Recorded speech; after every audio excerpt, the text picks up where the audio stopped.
എല്ലാവർക്കും സുഖമാണെന്ന് വിശ്വസിക്കുന്നു. ശാരീരിക മാനസിക വെല്ലുവിളികൾ നേരിടുന്ന മക്കളെ സംരക്ഷിക്കുന്ന രക്ഷിതാക്കൾക്ക് സ്വയം തൊഴിൽ ചെയ്യുന്നതിന് വേണ്ടിയിട്ട് 35,000 രൂപയുടെ ഒരു ഒറ്റത്തവണ സഹായം സർക്കാർ നൽകുന്നുണ്ട്. സാമൂഹ്യനീതി വകുപ്പ് മുഖേന ഈ സഹായത്തിനുള്ള 2024 വർഷത്തെ സ്വാശ്രയ പദ്ധതിയിലേക്കുള്ള അപേക്ഷ ക്ഷണിച്ചിട്ടുണ്ട്.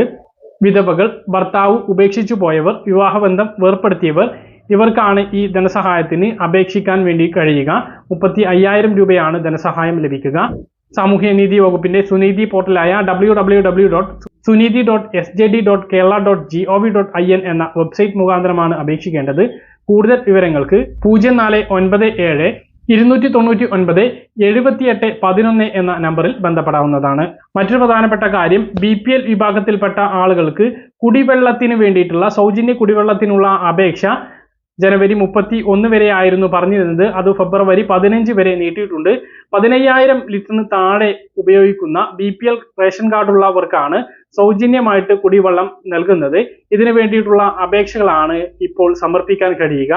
ഇതിനുവേണ്ടി www.bplapp.kwa.kerala.gov.in എന്ന വെബ്സൈറ്റ് മുഖാന്തരം അപേക്ഷ സമർപ്പിക്കാവുന്നതാണ്. ഓർക്കുക, മുമ്പ് കുടിശ്ശികയുള്ളവരും അതുപോലെ തന്നെ മീറ്റർ കേടായിട്ട് നേരാകാത്ത ആളുകളും കുടിശ്ശിക തീർക്കുകയും മീറ്റർ ശരിയാക്കിയതിനു ശേഷവും അപേക്ഷിക്കുക. അല്ലാത്ത പക്ഷം അപേക്ഷകൾ സ്വീകരിക്കുന്നതല്ല.